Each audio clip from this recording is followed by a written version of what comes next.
अस्सलाम वालेकुम एवरीवन। आप अपने फेवरेट शो चाय टोस्ट और होस्ट को यूट्यूब के ऊपर देखने के लिए डॉन न्यूज़ के ऑफिशियल चैनल को सब्सक्राइब करें और बेल आइकॉन को प्रेस करना भी याद रखिए।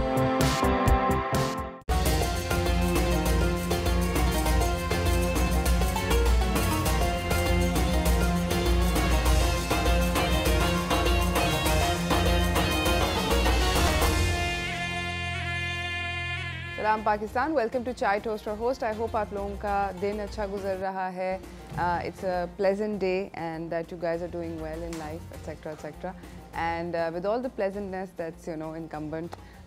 सब लोग हम लोग अब towards the end of Ramzan move कर गए हैं। रमज़ान का आखिरी अशरा शुरू हो चुका है और इस अशरे की क्या फजीलत है ये तो हम डिस्कस करेंगे आज के शो में।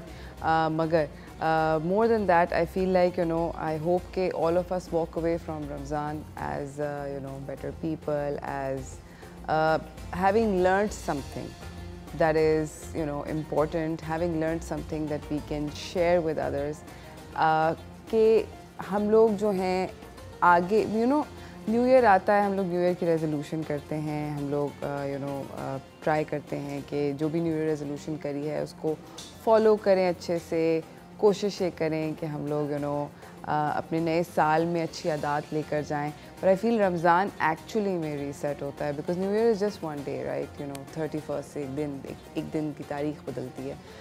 तो वो 24 घंटे I guess sometimes are not enough to make a resolution hold. However Ramzan में आपको पूरा महीना मिलता है, एक पूरा महीना है जिसके अंदर आप बेसिकली अपने आप को बेहतर कर सकते हैं। आप कोशिश कर सकते हैं कि आपने जो जो रिज़ॉल्व किया है, जो जो रेजोल्यूशन करी है, वो आपकी रेजोल्यूशन जो है वो उसको सबसे बेहतर से बेहतरीन तक चांस जो है of it becoming better and for you to be able to carry it forward, वो करने का मौका मिलता है।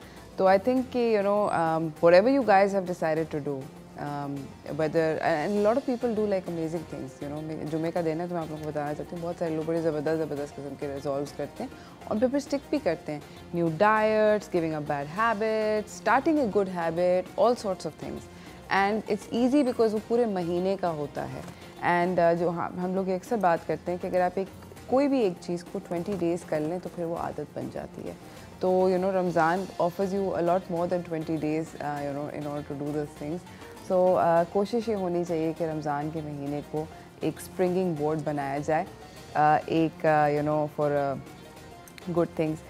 इसी के साथ मैं आप लोगों से आज का सवाल पूछना चाहती हूँ। बहुत ही आसान सवाल है। I think we going to be trying to ask you as easy questions as possible, और वो है कि रमज़ान का आखिरी अशरा किस चीज़ के लिए, what do we know the Ramzan का आखिरी अशरा फॉर। तो अगर आप इसका सही जवाब देंगे, मेरे पास ज़बरदस्त किस्म के तोहफे हैं वॉकीज़ की जानिब से, रॉयमंड मॉल की जानिब से और स्वेस्टर्न वॉचेस की जानिब से, जो कि मैं आपके घर पे भिजवाऊंगी। सो आई हैव स्वेस्टर्न वॉचेस की जानिब से मेन एंड वेमेन वॉचेस, मेरे पास वॉकीज़ शूज़ और बैग्स की जानिब से क्लचेज़ हैं, डिज़ाइनर हैंड बैग्स हैं, और मेरे पास रॉयमंड मॉल की जानिब से एक ज़बरदस्त किस्म का गिफ्ट हैम्पर है। तो मुझे कॉल करें। बहुत आसान सवाल है कि आखिरी अशरे को किस चीज़ के बारे में हम जानते हैं, what we know it for, उसका नाम क्या है।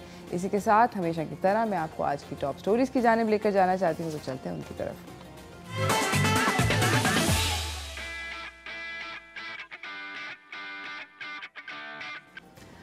हमारी पहली जो टॉप स्टोरी है वो बेसिकली लाहौर से है। ये मैं आपको बताना चाहती हूँ कि अभी रिसेंटली इमरान खान साहब का जलसा हुआ था इन लाहौर, वहाँ पे मीनार पाकिस्तान पे हुआ था। और बड़ी इंटरेस्टिंग बात ये है कि इस जलसे ने रिकॉर्ड ब्रेक किया है, वर्ल्ड रिकॉर्ड ब्रेक किया है ऑफ अ वर्चुअल जलसा ऑन ट्विटर। ट्विटर यूज़र्स जो हैं वहाँ पे एक नई एक चीज़ है जिसको कहते हैं Twitter live. So Twitter live का एक ऑडियो लाइव फीचर होता है ट्विटर स्पेसेस का। वहाँ पर 165,000 यूज़र्स ने इनके साथ एट अ टाइम इंटरेक्ट किया और नियरली 500,000 यूज़र्स ने अराउंड द वर्ल्ड, यानी कि 500,000 यूज़र्स, ऑलमोस्ट 5 लाख लोग अराउंड द वर्ल्ड इन्होंने इंटरेक्ट किया खान साहब के साथ ट्विटर स्पेसेस पे। और ये सेशन जो था इसको क्यूरेट और होस्ट किया था डॉक्टर अरसलान खान और जिब्रान इलियास ने। ये लाइव स्ट्रीम फेसबुक पे और इंस्टाग्राम पे भी हुआ था।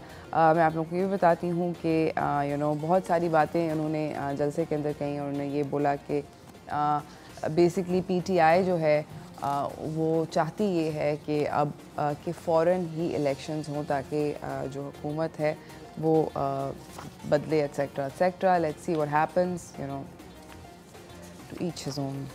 इसी के साथ मैं आपको अपनी अगली खबर की जानिब लेकर जाना चाहती हूँ जो कि बड़ी ज़बरदस्त है और ये है एक you know I think women are really intelligent and you know they continue to prove me right and prove all of us that you know they're smart and they're amazing। और CSS की जो सबसे youngest officer हैं वो भी खातून हैं और 23-year-old Marukh Chauhan हैं जी बहावलपुर से और ये यंगेस्ट CSS ऑफिसर बनी है। इन्होंने कस्टम के ग्रुप को ज्वाइन कर लिया है। मैं आप लोगों को बताऊं कि ये 73rd रैंक करी थी CSS एग्जामिनेशंस में 2021 के। इनको बेसिकली इसकी वजह से कस्टम ग्रुप अलॉट हुआ और ये पाकिस्तान हिस्ट्री की भी सबसे ज़्यादा यंगेस्ट CSS ऑफिसर बन चुकी हैं। चौहान जो हैं ये मेजर रिटायर्ड मोहम्मद अख्तर आबिद चौहान की यू नो डॉटर हैं और ये वैसे खारियाँ तहसील गुजरात से इनका ताल्लुक़ है और काफ़ी सारी उन्होंने BS फाइनेंस की इन्होंने पढ़ाई करी हुई है फ्रॉम नस्ट यूनिवर्सिटी इस्लामाबाद। तो यू नो ज़बरदस्त किस्म की खातून हैं एंड आई होप कि यू नो ये सक्सीड करें अपने अगले वेंचर के अंदर।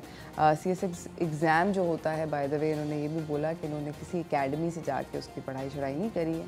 इन्होंने CSS एग्ज़ाम के लिए पढ़ाई जो है वो सेल्फ स्टडी करी है और पेंडेमिक के अंदर इनकी जो ये नस से जो पढ़ाई कर रही थी अपना BS कर रही थी वो थोड़ा सा लेट हो गया because of the pandemic you know बहुत सारी चीज़ें लेट हो गई। इसी के साथ मैं आपको अपनी अगली ख़बर की जानिब लेकर जाना चाहती हूँ जो कि पाकिस्तान एयर फोर्स ने एक ट्रिब्यूट पेश किया है इलामा इकबाल को और ये जो ट्रिब्यूट है ये बेसिकली इलामा इकबाल की जो डेथ एनिवर्सरी है उसके ऊपर आया है और PAF जो है वो यू नो ऑब्वियसली इकबाल को बहुत हाई रिगार्ड में रखते हैं स्पेशली हिज यू नो खुदी वाली जो पोम है that's you know really popular. तो वीडियो मिलके देखते हैं।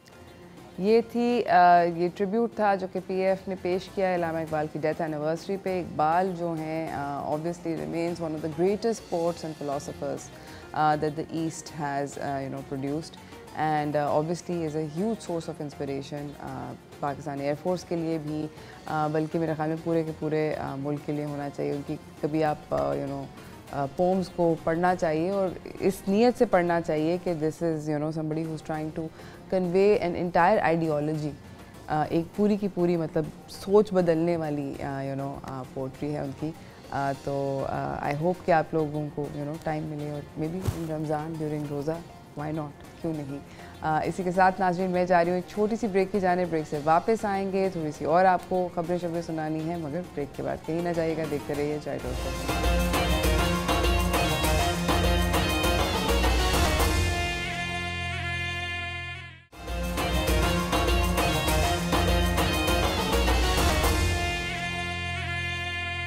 Welcome back from the break everyone. मैं आप लोगों से आज का सवाल जो है उसको दोहराना चाहती हूँ।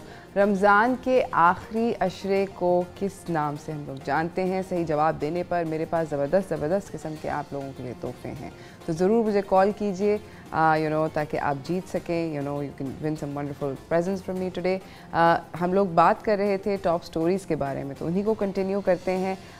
जो मेरी अगली ख़बर है वो बड़ी ज़बरदस्त किस्म की है। Now I you know really like dogs, मुझे बहुत पसंद हैं and I own one also but one of the saddest things and you know is that उनकी ज़िंदगियाँ हमारी ज़िंदगियों से थोड़ी कम होती हैं and I think maybe that's because you know they need to cross that rainbow bridge but इस वक्त जो मेरी अगली ख़बर है ये फ्लोरिडा से है, फ्लोरिडा US से है और 21-year-old चिहुआहुआ एक स्मॉल से पपी डॉग हैं, पपी तो नहीं है, it's you know full grown dog but Chihuahua generally small होते हैं, छोटे साइज़ के होते हैं। ये दुनिया के ओल्डेस्ट लिविंग डॉग बन गए हैं।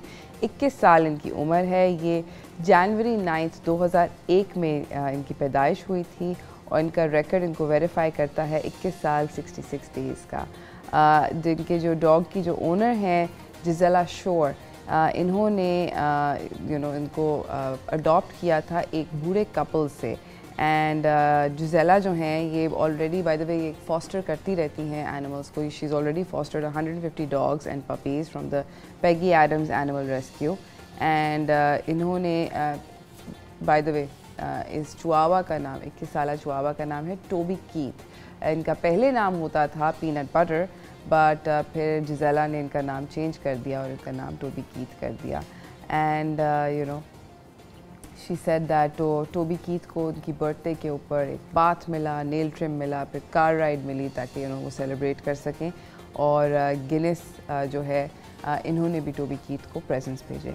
इसी के साथ मैं आपको अपनी अगली खबर की जानिब लेकर जाना चाहती हूँ, again from the international world. वो बेसिकली ज़बरदस्त यू नो जिस तरह बर्थडेज़ की हम बात कर रहे थे, तो इसी तरह प्लैटिनम जुबली आ रही है क्वीन की. क्वीन एलिज़ाबेथ जो हैं वो अपनी प्लैटिनम जुबली सेलिब्रेट कर रही हैं और 70 साल इन्होंने बेसिकली बरतानिया की थ्रोन के ऊपर गुजारे.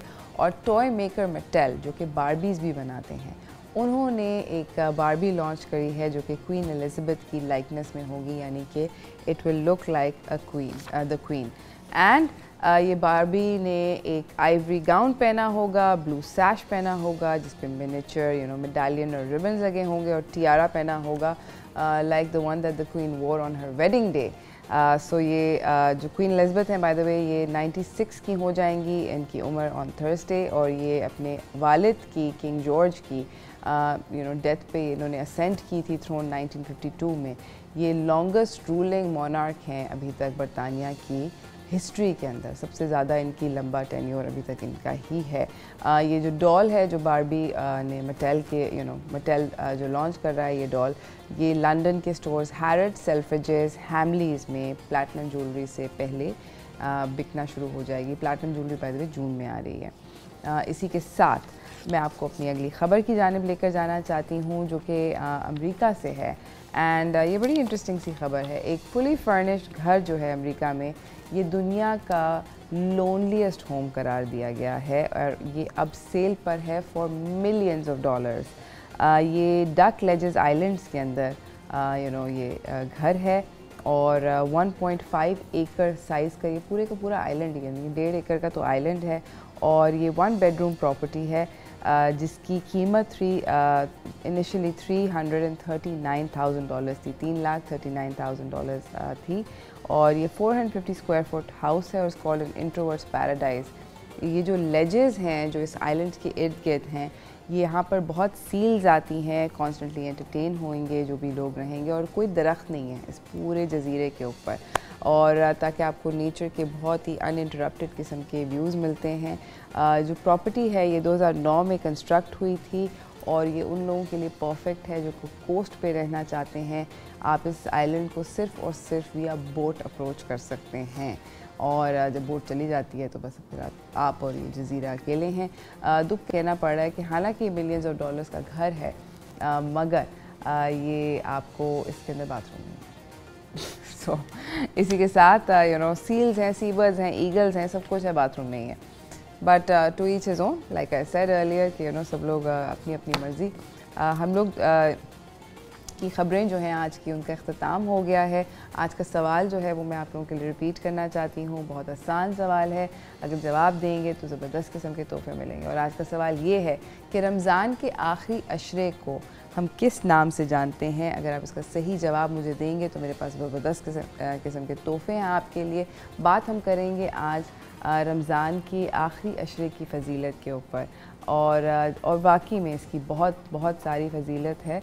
और हमें ये बात याद रखनी चाहिए कि हम लोग जो हैं जो यू नो चीज़ें करेंगे इस रमज़ान के अंदर, वो basically you know can become potentially a habit. One of the few things that जो हमें करनी चाहिए. बाय द वे अभी यू नो लैलतुल क़दर आ रही है, ये बात तो हमें पता है.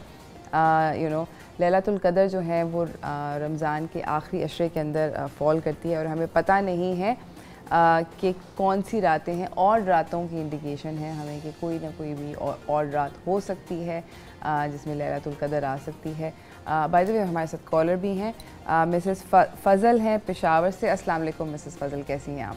वालेकुम अस्सलाम, अल्हम्दुलिल्लाह. आप कैसी हैं? अल्हम्दुलिल्लाह ठीक ठाक. आप बहुत अच्छी, आपकी रमजान ट्रांसमिशन जारी है। थैंक यू, बहुत बहुत शुक्रिया आपका। अब मैं आपके सवाल का जवाब देना चाहूँगी। प्लीज़ प्लीज़ दीजिए। आपके सवाल का ये कि आखिरी अशरा जो है वो जहन्नम से आज़ादी का वो है, अशरा है। ठीक है, बहुत बहुत शुक्रिया आपका जवाब देने का मिसेस फजल। मुझे बताएं कि रमज़ान आपका अभी तक कैसा गुजरा है? अल्हम्दुलिल्लाह बहुत अच्छा मौसम जा रहा है। मौसम मौसम भी अच्छा है? जी जी, मतलब ऑन एंड ऑफ बारिश होती रहती है और मौसम अच्छा हो जाता है। ज़बरदस्त। और मिसेस फजल, आप क्या पश्तो बोलती हैं? Are you Pashto speaking? आप पठान हैं? नहीं नहीं, हूँ तो नहीं, लेकिन बोल सकती हूँ।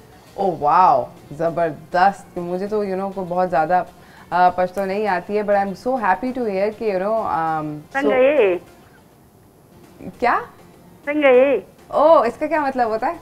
कैसी हैं आप? ओह ज़बरदस्त, बहुत अच्छी हूँ। Thank you so much Mrs Fazal, आपका कॉल करने का बहुत बहुत शुक्रिया। इसी के साथ नाज़रीन हम जा रहे हैं एक छोटी सी ब्रेक की जानिब। कहीं ना जाइएगा, देखते रहिए चाय टोस्ट और होस्ट।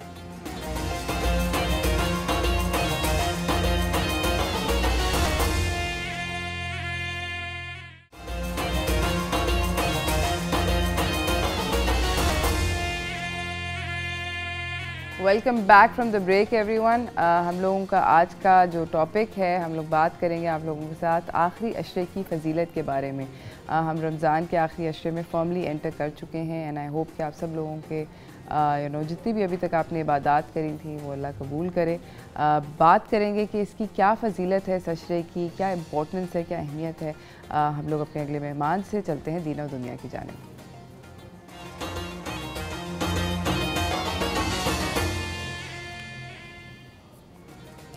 हमारे साथ यहाँ पे मौजूद हैं डॉक्टर जुनैरा अंबर, इस्लामिक स्कॉलर हैं। अस्सलाम वालेकुम। अस्सलाम वरहमतुल्लाह। कैसी हैं आप? अल्हम्दुलिल्लाह। हम लोग आखिरी अशरे के अंदर दाखिल हो चुके हैं। इस आखिरी अशरे की रमज़ान की क्या फजीलत है? बिस्मिल्लाहिर्रहमानिर्रहीम। माह रमज़ानुल मुबारक यूँ तो पूरा ही बहुत ही अफजल और बहुत ही ज़्यादा फजीलत वाला है, लेकिन आखिरी अशरा इन तमाम अशरों में से, जैसे हज़रत सलमान फ़ारसी रज़ी अल्लाह ताला अन्हु से जो मरवी है रसूल अल्लाह सल्लल्लाहु अलैहि वसल्लम की हदीस मुबारका, उसमें आपने फरमाया, लोगों तुम्हारे पास एक ऐसा महीना आने वाला है कि जिसका पहला अशरा रहमत, दूसरा मग़फ़िरत और तीसरा जहन्नुम या दोज़ख से नजात का अशरा है। तो ये अब जो हम तीसरे अशरे में आ गए हैं, लास्ट अशरा ऑफ रमज़ान, इसमें जहन्नुम से फ़ाइनली समझ लीजिए कि हमें नजात मिल सकती है थोड़ी सी एफ़र्ट से, थोड़ी सी इबादत से।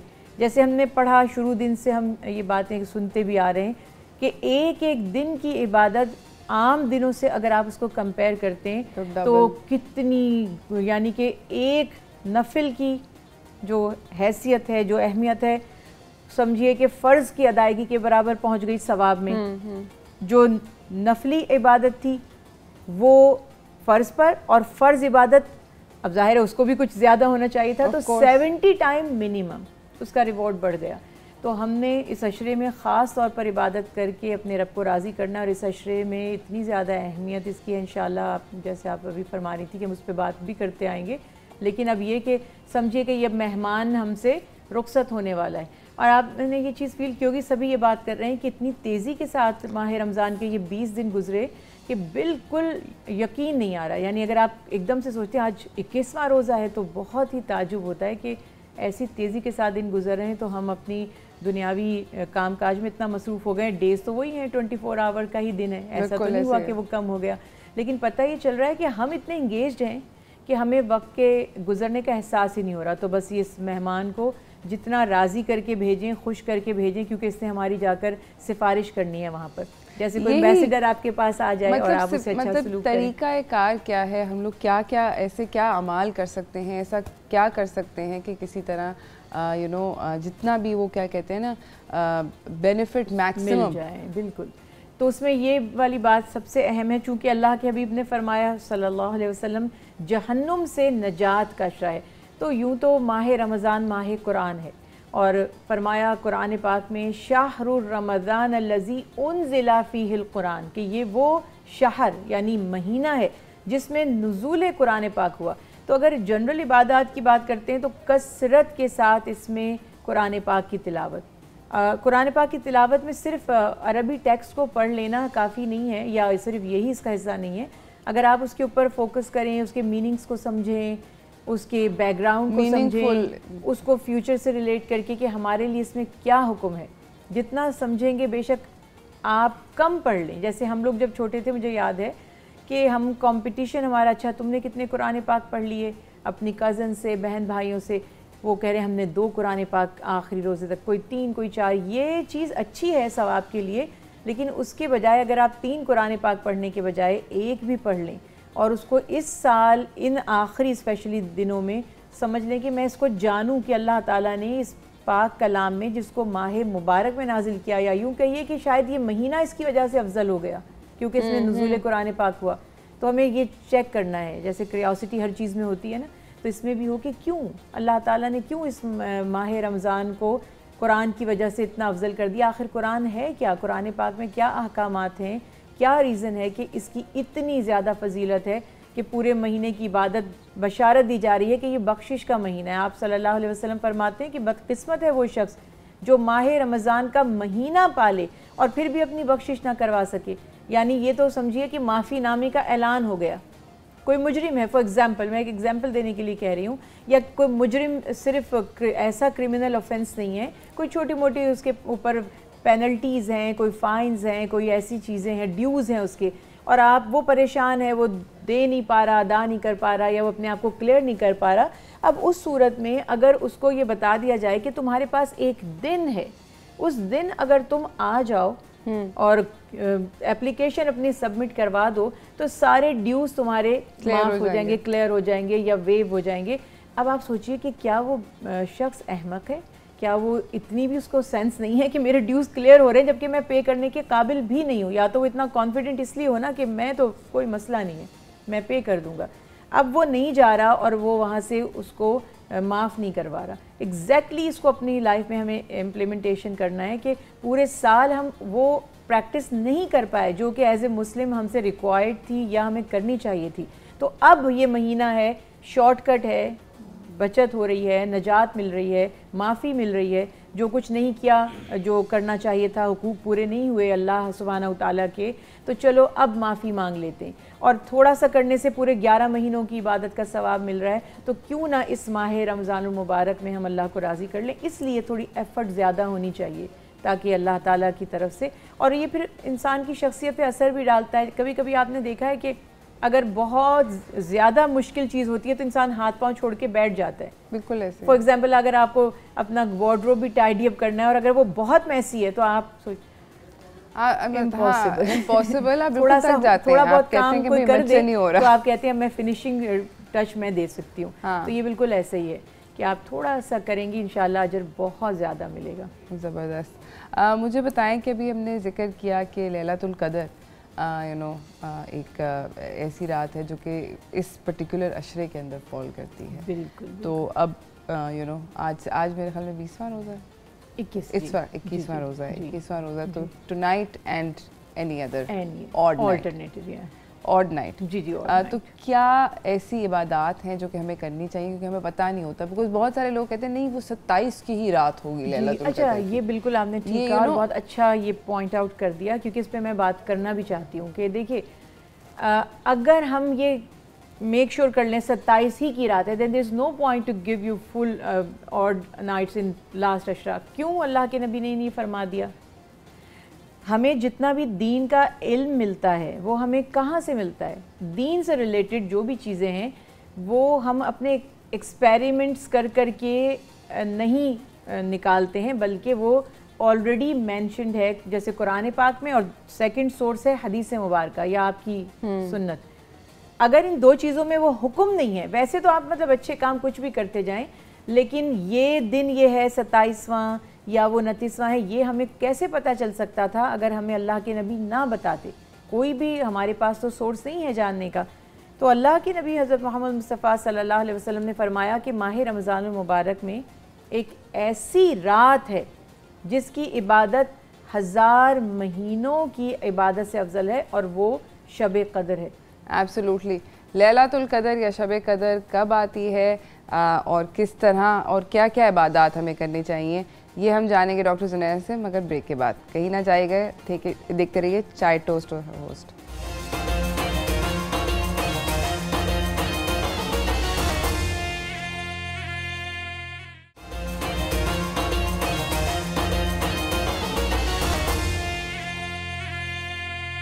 Welcome back from the break everyone. मेरे साथ मेरे अगले मेहमान ने भी हमें सेट पे ज्वाइन कर लिया है। डॉक्टर ज़ुनैरा अंबर तो मौजूद हैं, मगर हमारे साथ अब नात ख्वां भी आ चुके हैं, दो ज़बरदस्त किस्म के। हमारे साथ अब्दुल बासित राना सोहरवर्दी हैं और शहरियार नासिर हैं। अस्सलाम वालेकुम। डॉक्टर ज़ुनैरा, आप हमें बता रही थी अभी ब्रेक पे जाने से पहले कि Laylatul Qadr you know there is बहुत सारी लोग कहते हैं कि 27 है, कुछ लोग कहते हैं 29 है, but we don't really no.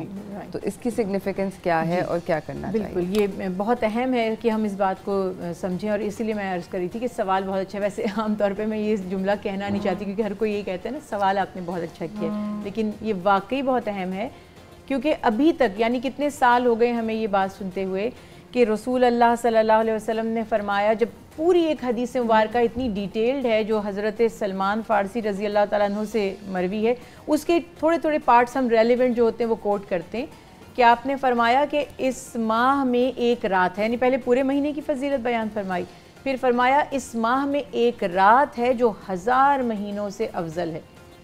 और पूछा गया कि वो कौन सी रात है, फरमाया शब क़द्र, वो शब क़द्र जिसके बारे में कुरान पाक में भी इंशाअल्लाह भी आगे उस पर भी हम बात करते हैं।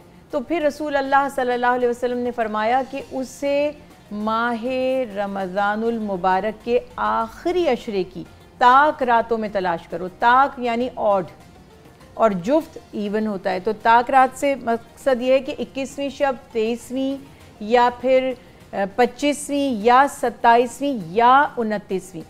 अब वाकई बयान किया जाता है कि एक मरतबा आप सल्लल्लाहु अलैहि वसल्लम के दिल में बड़ा ख्याल आया जब आपने सुना कि बनी इसराइल के ऐसे अफराद थे, अल्लाह के ऐसे नेक बंदे गुजरे हैं जिन्होंने हज़ार बरस अल्लाह की यानी कि 1000 ईयर्स अल्लाह की इबादत की। तो आप सल्लल्लाहु अलैहि वसल्लम के दिल में ख्याल आया कि अब मेरी उम्मत की तो इतनी उम्रें ही नहीं है, यानी पहले एवरेज एज बहुत ज़्यादा थी।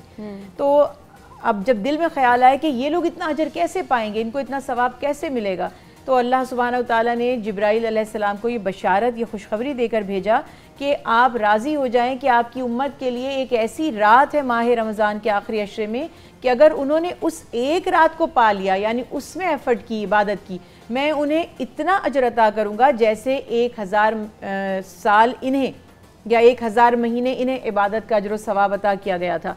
तो आप सल्लल्लाहु अलैहि वसल्लम बाहर तशरीफ़ लाए अपने हुजरा मुबारक से और बड़े खुश तशरीफ़ लाए कि मैं अपनी उम्मत को आकर ये एक रात बताऊं। जब बाहर तशरीफ़ लाए, दो लोग झगड़ रहे थे, झगड़ा हो रहा था, तो आप वापस अपने हुजरे में तशरीफ़ ले गए।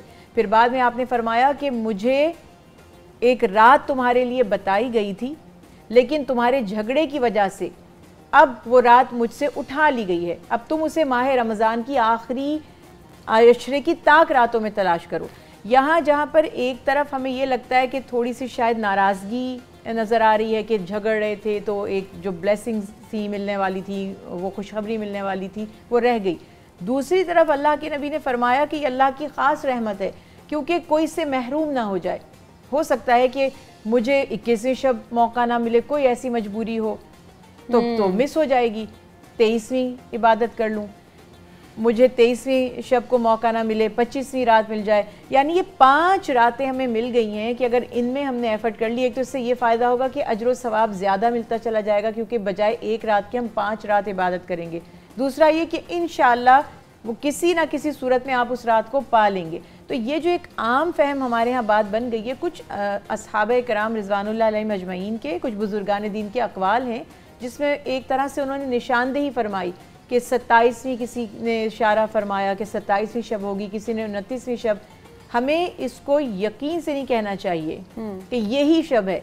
क्यों? अगर आप ये सोच लेंगे तो फिर आपकी जो एफर्ट 27वीं शब को होगी वो ना तो 21 होगी, ना 23, ना 25 और ना 29, और वो एफर्ट सेम होनी चाहिए। करें। और जब अल्लाह के नबी ने फरमा दिया कि 5 रातें, अब इसमें हम जानबूझ के तो कोशिश ना करें मिस करने की, लेकिन अल्लाह ना करे अगर एक्सीडेंटली कोई ऐसी मजबूरी है या कोई ऐसा सबब है जिसकी वजह से हम किसी एक रात इबादत नहीं कर पाए, तो अल्लाह की रहमत से उम्मीद है कि ऑड नंबर्स में से किसी ना किसी एक रात हमें शब कदर इंशाअल्लाह ज़रूर हासिल हो जाएगी। एब्सोल्युटली। हमारे साथ नात ख्वां हैं, अब्दुल बासित हैं। बासित, मुझे बताएं आप कब से नात कर रहे हैं? जी, सबसे बहुत अच्छा आपने सवाल किया है। सबसे पहले जिस घर में मैंने आँख खोली तो अल्हम्दुलिल्लाह उसमें ज़िक्र रसूलुल्लाह सल्लल्लाहु अलैहि वसल्लम ही सुना, क्योंकि मेरे जो वालिद गिरामी हैं अब्दुल हमीद राना सोहरवर्दी, वो इस वक्त आलमी शौहरत याफ्ता नात ख्वां हैं और हमारा ताल्लुक़ हमारे जो पीर व मुर्शिद हैं वो इमाम इनकलाब नात हज़रत अल्लामा सैयद मोहम्मद ज़ियाउद्दीन शाह साहब सुहरवर्दी, आपके जो साहबजादे हैं अलहाज सैयद मोहम्मद फसीउद्दीन सुहरवर्दी, हम उन्हीं घराने से ताल्लुक़ रखते हैं और अल्हम्दुलिल्लाह बचपन ही से मैं सना ख़ानी कर रहा हूँ अल्हम्दुलिल्लाह। माशाल्लाह माशाल्लाह। आज आप हमें हमारे लिए कौन सी नात है? क्योंकि इस वक्त हमारे अपने बहुत से मदीना शरीफ में मौजूद हैं, उम्रे की अदायगी कर रहे हैं, तो उनके लिए मैं पेश कर रहा हूँ कि आप किस किस मकाम पे आए हुए हैं, तो मैं इस नात में बयान करना चाहता हूँ। बिस्मिल्लाहिर्रहमानिर्रहीम। ज़ाइरे कुए जना आहिस्ता चल, ज़ाइरे कुए जना आहिस्ता चल, देख आया है कहाँ आहिस्ता चल, देख आया है कहाँ आहिस्ता चल, जैसे जी चाहे यहाँ पे घूम फिर,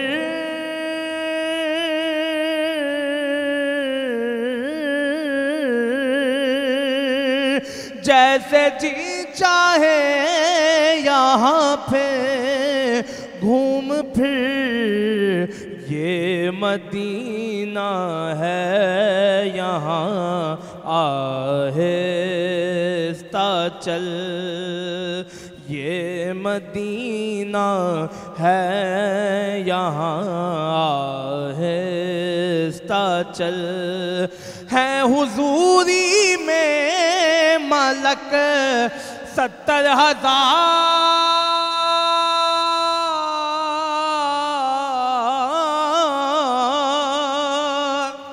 है हुजूरी में मलक 70,000, कुदसियों के दरमियाँ आहिस्ता चल,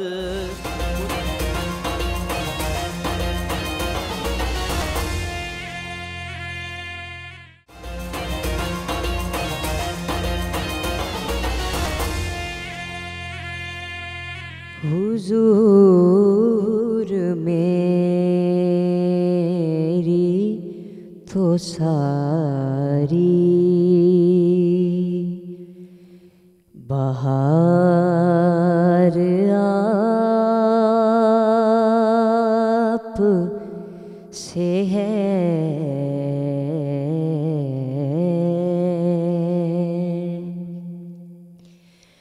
मैं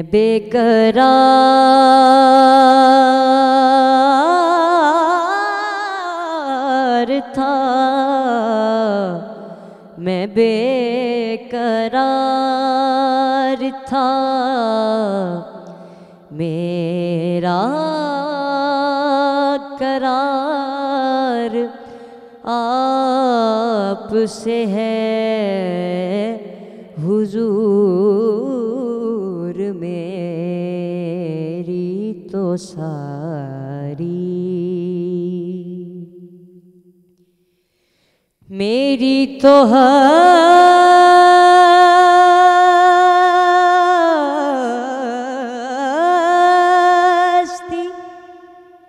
ही क्या है, मेरे गरीब नवाज, मेरी तो हस्ती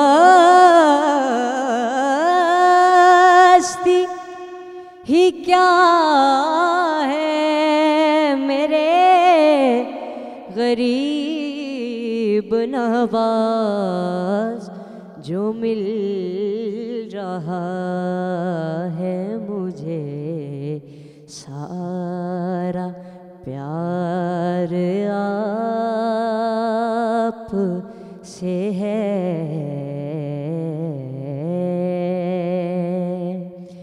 मैं बेकरार था, मैं बेकरार था, मेरा करार आपसे है हुजूर मेरी तो सारी। कहाँ वो अर्ज़े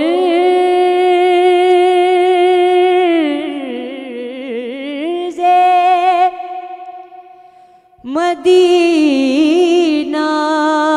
कहाँ मेरी हस्ती ये हाज़री का सबब बार बार आप से है।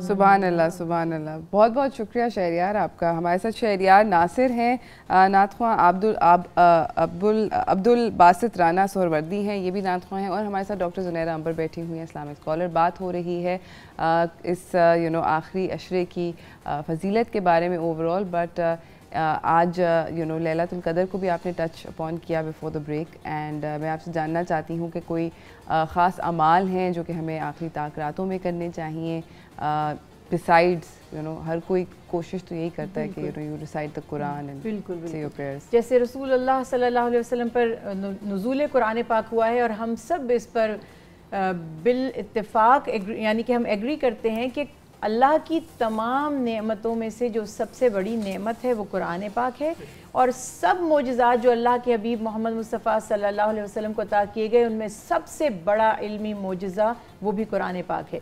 अल्लाह ताला फरमाते हैं इन्ना अंज़लनाहु फ़ी लैलतुल क़द्र वमा अदराका मा लैलतुल क़द्र लैलतुल क़द्रि खैरुम मिन अल्फ़ि शहर। फरमाया ये वो कुरान पाक है जिसे हमने लैलतुल क़द्र यानी शब क़द्र में नाजिल किया, क़द्र की रात में नाजिल किया, और तुम क्या जानो कि ये क़द्र की रात क्या है, ये 1000 महीनों से अफजल है। तो चूँकि निस्बत हो गई कुरान पाक को लैलतुल क़द्र से, तो ये भी बहुत ही बेहतरीन है कि हम इस रात जितना हमसे हो सके तिलावत कुरान पाक करें। उसके दो तरीके होते हैं, एक तो आप जैसे तिलावत बैठ कर करें, और एक नमाज में जितना जितना कुरान पाक याद है नफिल की सूरत में उसको पढ़ते चले जाएं। फिर दुआ के बारे में और इस जैसे आपने फरमाया कि अमल क्या करना चाहिए, हज़रत आयशा सिद्दीक़ा रज़ी अल्लाह ताला अन्हा फरमाती हैं कि या रसूल अल्लाह सल्लल्लाहु अलैहि वसल्लम मैं अगर शब क़द्र को पा लूँ तो इसमें क्या अमल करूँ? तो आपने फरमाया कसरत से ये वाली दुआ पढ़ो, अल्लाहुम्मा इन्नका अफ़ुव्वुन तुहिब्बुल अफ़्वा फ़ाफ़ु अन्नी, कि ए अल्लाह आप माफ़ फरमाने वाले हैं, माफ़ी को पसंद फरमाते हैं, मुझे भी माफ़ फरमा दीजिए। तो ये वाली दुआ कसरत से शब क़द्र की दुआ है, यानी ये तमाम ताक रातों में। देखिए इसके मैं आपको लॉजिक बताऊँ, बहुत एक समझ लीजिए कि एक शॉर्टकट है। एक है होता है कि बहुत सारी इबादत मैं ये भी कर लूँ, मैं नफिल भी पढ़ूँ, तस्बीहात भी पढ़ूँ, नमाज भी पढ़ूँ, हर इबादत करूँ, और ये सारी इबादतों का मकसद क्या है? अल्लाह को राज़ी करना और माफ़ी चाहना। तो क्या ही कमाल की बात है कि मैं आपसे कहूँ मुझे माफ़ कर दीजिए। आई हैव टू ऑप्शंस कि मैं आपको राज़ी करने के लिए बहुत कुछ करूँ, करने के बाद मैं आपसे कहूँ कि ये सब कबूल कीजिए और प्लीज़ मुझे माफ़ कर दीजिए। और एक तरीका ये कि मैं आपसे डायरेक्ट कहूँ बस मुझे माफ़ी चाहिए और बस मुझे माफ़ कर दीजिए, तो क्या ही मज़ा आ जाए कि कुछ करना भी ना पड़े और माफ़ी मिल जाए। So this is the point कि आप कसरत से अल्लाह ताला से दुआ, वरना हम बस इबादत करते जाएं, हमें क्या पता अल्लाह ने कबूल फरमाई कि नहीं। यानी एक जनरल बात कर रही हूँ कि श्योरिटी नहीं है ना, वरना अल्लाह कबूल ही फरमाते हैं खुदा ना खास्ता। इसमें ये मतलब नहीं कि लोग इबादत करना छोड़ दें कि हमें पता नहीं चलेगा। इनफैक्ट इबादत की तौफीक ही अगर मिल गई तो वो जान लें कि अल्लाह ताला ने माफ़ फरमाना था, तभी हमें अपनी बारगाह में हाजिर होने का अल्लाह ने शर्फ अता किया है। कसरत से ये दुआ पढ़ते जाएं। और सखावत, जैसे हमने बात की कि माह रमज़ान में ये शहर मुआसात अल्लाह के नबी ने फरमाया कि ये हमदर्दी का महीना है, तो इस रात में ख़ास तौर पर यानी ताक रातों में जितना आपसे सदका हो सके, चैरिटी कर सकें, माल से कर सकें, किसी को कोई तो उसकी ज़रूरियात पूरी हो जाएं, तोहफ़े हदिये दे दें, किसी गरीब को कोई जोड़ा दे दें पहनने के लिए, किसी भूखे को खाना खिला दें। ये तमाम आमाल शब क़द्र में अगर हमने किए इबादत के साथ साथ, तो इंशाअल्लाह हमारी दुआएं, हमारी इबादतें बारगाह इलाही में ज़रूर कबूल हो जाएंगी। आमीन आमीन। बासित, मैं आपसे रिक्वेस्ट करूँगी कि आप भी हमें कोई कलाम सुना दें।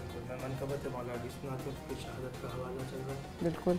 अहले नर की आँख का तारा अली अली, अहले नजर की आँख का तारा अली अली, अहले वफा के दिल का सहारा अली अली, अहले वफा के दिल का सहारा अली अली। एक कैफ एक सुरूर सा रहता है रात दिन, एक कैफ एक सुरूर सा रहता है रात दिन, जब से हुआ है विर्द हमारा अली अली,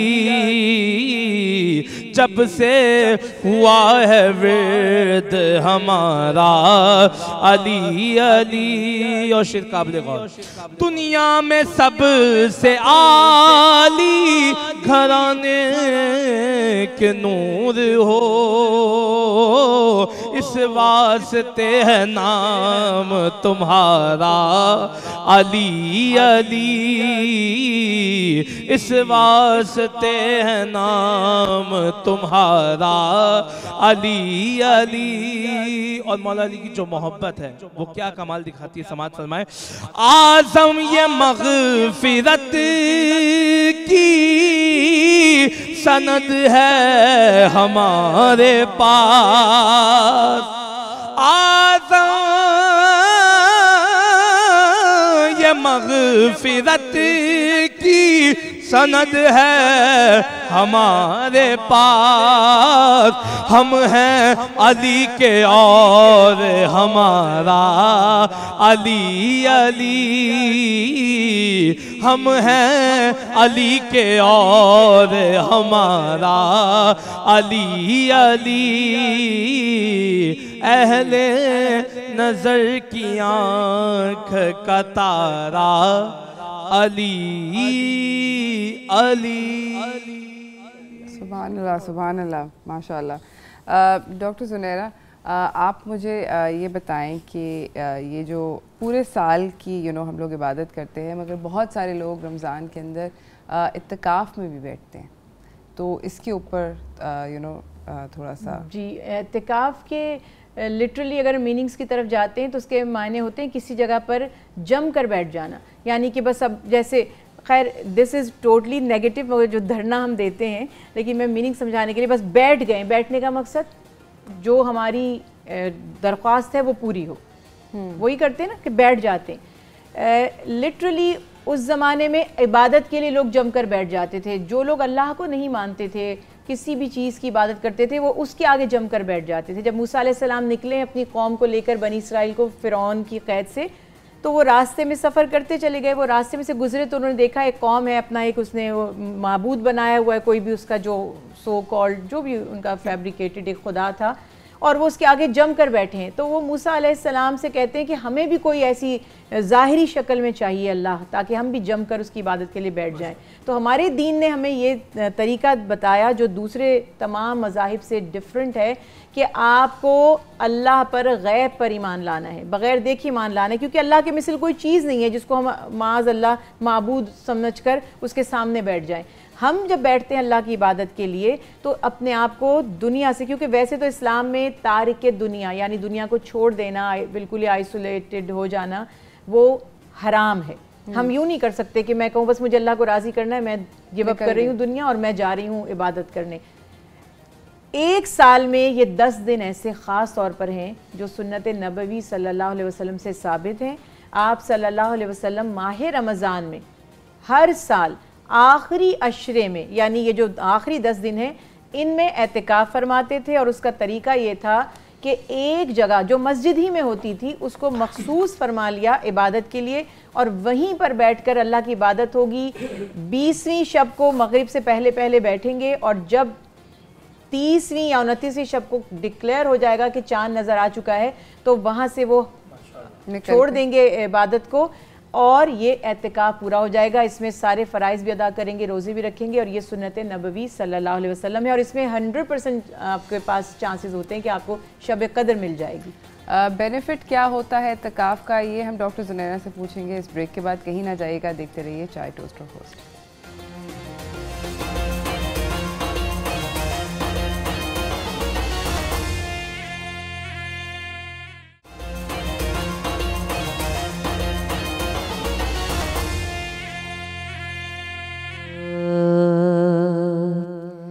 फकीरों का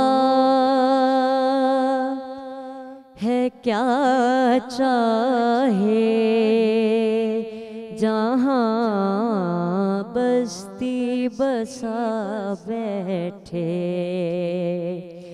फकीरों का है क्या चाहे, जहाँ बस्ती बसा बैठे।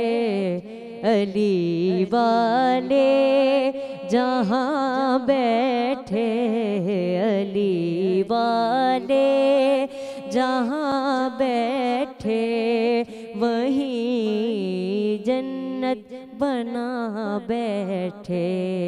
अली वाले जहाँ बैठे, वहीं जन्नत बना बैठे। फराज़ेदार हो मक़तल हो या जिंदा हो सहरा हो, फराज़ेदार हो मक़तल हो या जिंदा हो सहरा हो। जहाँ ज़िक्रे अली छेड़ा, जहाँ ज़िक्रे अली छेड़ा, वहीं दीवाने आ बैठे। अली वाले जहाँ बैठे, वहीं जन्नत बना बैठे। बहुत बहुत शुक्रिया शहरियार। जुनैरा, हमारे पास टाइम मुख्तसर है, तो जाते जाते अगर आप थोड़ा सा पिन पॉइंट कर दें कि आखिरी अशरे की और क्या क्या ऐसी इबादात हैं या कोई ऐसी बात जो कि हमें याद रखनी चाहिए, फोर फ्रंट पे दिमाग के रखनी चाहिए। देखिए, जैसे अभी ये तो हमने बात कर ली कि जितना हो सके कुरान पाक की तिलावत, इसकी रातों में जो ख़ास तौर पे ताक रातें हैं उनमें क़याम से मुराद नवाफिल जितने ज़्यादा दो दो करके पढ़ते चले जाएं। फिर ये दुआ कसरत से, अल्लाहुम्मा इन्नका अफ़ुव्वुन तुहिब्बुल अफ़्वा फ़अफ़ु अन्नी। और रसूल अल्लाह सल्लल्लाहु अलैहि वसल्लम के बारे में बेशुमार ऐसी अहादीस हैं जिनसे पता चलता है कि जब माह रमज़ान, यूँ तो पूरे ही महीने आप बहुत कोशिश फरमाते थे, आमाल में कसरत हो जाया करती थी, लेकिन जब आखिरी अशरा आता था तो आप सल्लल्लाहु अलैहि वसल्लम की जो कोशिशें थी वो बहुत तेज़ हो जाती थी। आप ख़ुद भी पूरी पूरी रात या रात के अक्सर हिस्से में जाकर इबादत फरमाते थे और अपने घर वालों को भी उठाते थे कि इबादत करें। सखावत आपकी माह रमज़ान के आखिरी अशरे में रिवायात के अल्फाज हैं, तेज़ हवाओं से ज़्यादा तेज़ हो जाया करती थी, यानी तेज़ हवाएं जैसे हर तरफ फैल जाती हैं, इतना ज़्यादा आप सखी हो जाते थे उस आखिरी अशरे में। तो हम इसीलिए सदका फ़ितर भी अदा करते हैं, जो हमारे रोज़ों की कोताहियों को भी एक तरह से उसका कॉम्पनसेशन हो जाता है, अल्लाह की तरफ से हमारे रोज़े पाक हो जाते हैं, काबिल हो जाते हैं कि कबूल हों। एक रिवायत में तो ये भी है कि रोज़े मुअल्लक हो जाते हैं आसमान और ज़मीन के दरमियान में जब तक आप सदका फ़ितर अदा ना करें। तो ईद की नमाज से पहले पहले, अब आजकल हम थोड़ी सी, मैं एक बात कह दूं कि आजकल शॉपिंग सेंटर तो बंद होते हैं। अगर आप किसी गरीब को ईद के दिन सदका फ़ितर देंगे, उस बेचारे को मिठाई की शॉप ही खुली हुई होगी सिर्फ, या बेकरी, या थोड़ा बहुत पहले दे देना कोशिश चाहिए। करें कि थोड़ा सा पहले अदा कर दें ताकि वो लोग अपनी ईद के लिए कुछ लिबास या बाकी चीज़ों का इंतज़ाम करें। ज़बरदस्त, बहुत बहुत शुक्रिया डॉक्टर जुनैरा। बात से जाते जाते अगर आप कोई कलाम पेश कर दें। मैं तो पंजतन का गुलाम हूँ, मुझे इश्क है तो खुदा से है, मुझे इश्क है तो रसूल से, ये करम है सारा बतूल का, मेरे मुंह से आए महक सादा, मैं जो नाम लूं तेरा झूम के, मैं तो पंजतन का गुलाम हूँ। हुआ कैसे तर्ज़े वो सर जुदा, जहाँ इश्क हो वहीं करबला, मेरी बात उन्हीं की बात है, मेरे सामने वो ही ज़ात है, वही जिनको शेरे खुदा कहें, जिन्हें बाबे सल्ले अला कहें, वही जिनको आले नबी कहें, वही जिनको ज़ाते अली कहें, वही पुख्ता है, मैं तो खाम हूँ, मैं तो पंजतन का गुलाम हूँ। मुझ पे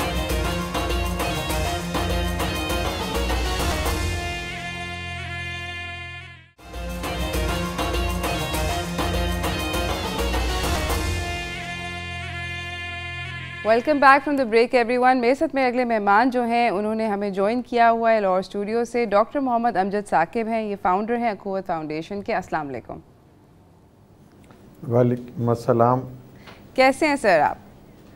जी अल्हम्दुलिल्लाह, अल्लाह का बहुत शुक्र है, बहुत मेहरबानी। सर सबसे पहले हमारे नाज़रीन को बताएं कि अखुवत है क्या?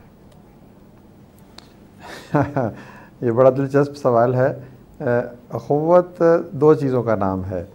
अखुवत एक तो अदारा है और अखुवत एक फ़लसफ़े का नाम भी है।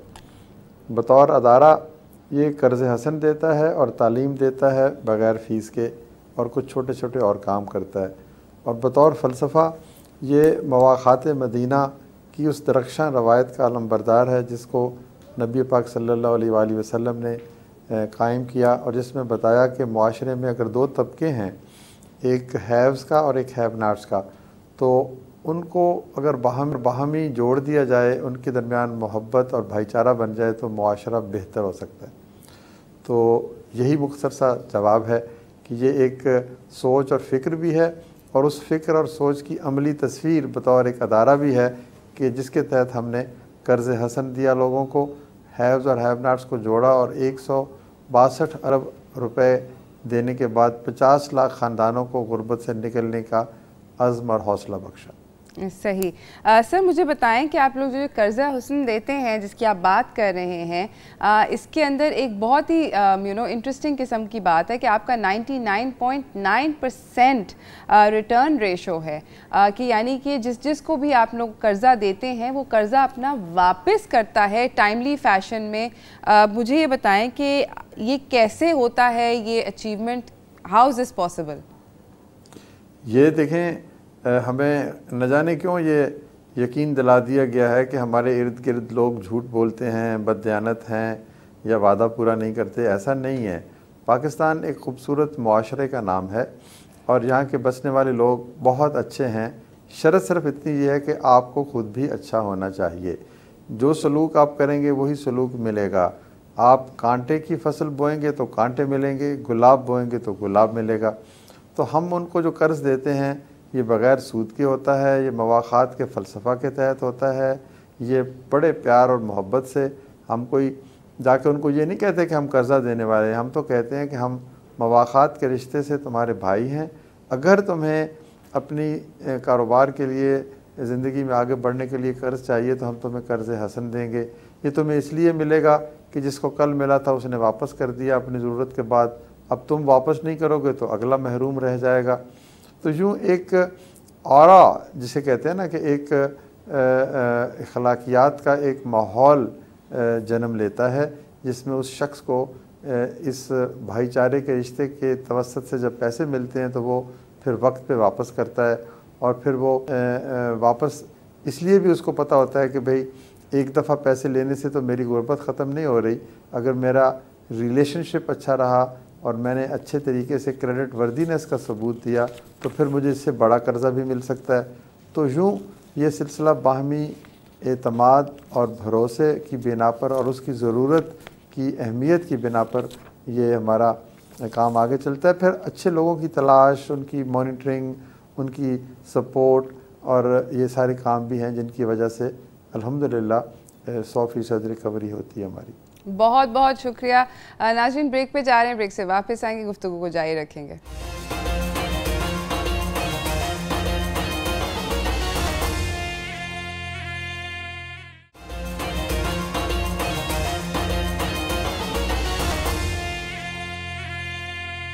Welcome back from the break everyone. हमारे साथ डॉक्टर मोहम्मद अमजद साकिब हैं, ये फाउंडर हैं अखुवत फाउंडेशन के, एक माइक्रो फाइनेंस इदारा जो कि पाकिस्तान में बहुत सारे अच्छे काम कर रहा है। सर, मेरा अगला सवाल आपसे ये है कि अखुवत जो है वो और क्या क्या प्रोजेक्ट्स कर रहा है कर्ज़ा हसना के अलावा? जी, ये देखिए ना, ये भाईचारा जो मोहब्बत और अखुवत के इजहार का सिर्फ यही तरीका नहीं हमने अडॉप्ट किया, हम उसमें कर्ज़ हसन के अलावा तालीम का एक सिलसिला भी शुरू किया हुआ है। और उस तालीम के सिलसिले में भी आपको बड़ी सुन के हैरत होगी कि एक बड़ी इनफरादियत है। हम कहते हैं कि जिनके पास फ़ीस देने के पैसे नहीं हैं वो आज पढ़ लें और 10 साल के बाद फ़ीस अदा कर दें। तो एक बहुत बड़ी यूनिवर्सिटी बनाना हम चाहते हैं। कॉलेजेस बन चुके हैं, कुछ 1,500-2 हज़ार बच्चे पढ़ते हैं, पूरे मुल्क के हर सूबे के बच्चे वहाँ पर पढ़ते हैं। तो ये एक हमारा तालीम का ये बहुत अहम है, क्योंकि इसके ज़रिए से हम हज़ारों बच्चों को जो सलाहियत रखते हैं लेकिन वसाइल नहीं रखते, उनको हम पढ़ाना चाहते हैं। इसी के साथ फिर हम अखुवत का एक जो इलेक्ट्रॉनिक एम्प्लॉयमेंट का प्रोग्राम भी हम शुरू कर रहे हैं, जिसमें ये इमीडिएटली ईद के बाद, जिसमें हम बच्चों को जो कोर्सेज़ हैं मुख्तलिफ़ जिनके ज़रिए से वो घर बैठे हज़ारों रुपए कमा सकते हैं और अमेज़ॉन पे और मुख्तलिफ़ प्लेटफॉर्म्स पे और अपने प्रोफाइल बनाकर वो मुख्तलिफ़ किस्म के कोर्सेज़, वो एक बहुत बड़ा इनिशिएटिव हम इंशाअल्लाह ताला ले रहे हैं। इसके अलावा हमारा एक क्लोज़ बैंक है जिसमें हम कपड़े इकट्ठे करते हैं, ट्रांसजेंडर्स का प्रोग्राम है, छोटा सा सेहत का प्रोग्राम है। लेकिन बुनियादी प्रोग्राम हमारे यही हैं, कर्ज़ हसन जिसके लिए आप अतियात और सदक़ात देते हैं, और फिर तालीम जिसके लिए आप ज़कात देते हैं, और तालीम के ज़रिए से फिर हम मुस्तहिक़ और ज़रूरतमंद बच्चों को आला तालीम से रूशनास करते हैं। ज़बरदस्त। सर, मुझे बताएं कि कामयाब पाकिस्तान प्रोग्राम क्या है? जी, कामयाब पाकिस्तान प्रोग्राम जो हुकूमत पाकिस्तान ने कुछ अर्सा पहले तरतीब दिया था, जिसके तहत बहुत सारे बैंक्स जो हैं उनको और हुकूमत के अदारों को और हमारे जैसा काम करने वाले कई और अदारों को आपस में जोड़ के एक ऐसा निज़ाम तश्कील दिया गया जिसमें लोगों को कारोबार और ज़राअत के लिए इंटरेस्ट फ्री लोन्स दिए जाते हैं, और इसके अलावा घरों की तामीर के लिए भी शरिया कंप्लाइंट जो है इस्लामिक फ़ाइनेंस दिया जाता है। तो ये एक बहुत बड़ा इनिशिएटिव है जिसके तहत अब तक कई हज़ार लोगों को सहूलत ये मिल चुकी है। इसमें बैंक पैसा देते हैं जो कमर्शियल बैंक्स हैं, और माइक्रो फाइनेंस अदारे उस पैसे को उन लोगों तक पहुंचाते हैं जिन तक पहुंचना बैंकों के लिए मुमकिन नहीं होता। सही। सर, मुझे ये बताएं कि अगर कोई डोनेट करना चाहे तो किस तरह आपके फाउंडेशन को, आपके इदारे को डोनेट कर सकते हैं? जी, बड़ा आसान है जी। हमारी वेबसाइट है www.akhuwat.org.pk। तो उस पर तमाम तफसीलात, बैंक अकाउंट्स दिए हुए हैं। उसमें आप ज़कात में देना चाहते हैं तो ज़कात में दे सकते हैं, सदक़ात में देना चाहते हैं तो सदक़ात में दे सकते हैं, डोनेशन देना चाहते हैं तो जिस तरह भी आप चाहें, तो हमारे वेबसाइट से तमाम तर मालूमात जो हैं वो हासिल की जा सकती हैं। बहुत बहुत शुक्रिया। सर, मुझे ये भी बताइए कि अखुवत के इस वक्त पाकिस्तान में कितने दफातर हैं, कहाँ कहाँ, किन किन एरियाज़ के अंदर आप लोगों की प्रेजेंस है? जी, अल्हम्दुलिल्लाह हमारे जो कर्ज़ हसन के जो दफातर हैं वो तो सारे पाकिस्तान में हैं, 400 शहरों में, हर सूबे में, गिलगित बल्तिस्तान में, कबायली अज़ला में, आज़ाद कश्मीर में। तो वहाँ पर हम जो कर्ज़ों का काम है अल्हम्दुलिल्लाह हमारे 4000 से ज़्यादा एम्प्लॉइज़ हैं तो वहाँ पर काम करते हैं। तो तालीमी इदारों में एक NJV स्कूल है बहुत बड़ा, हुकूमत सिंध के साथ मिलकर हम कराची में चला रहे हैं। एक फैसलाबाद में हमारा इंस्टीट्यूट है, एक कसूर में है, एक चकवाल में है। लेकिन ये जिन इलाकों में मौजूद हैं सिर्फ उन इलाकों को सर्व नहीं करते, ये रेजिडेंशल रिहायशी तालीमी अदारे हैं जहाँ पर पूरे पाकिस्तान के बच्चे पढ़ते हैं, जिसमें हम तकरीबन 20% हर सूबे से बच्चे लेते हैं।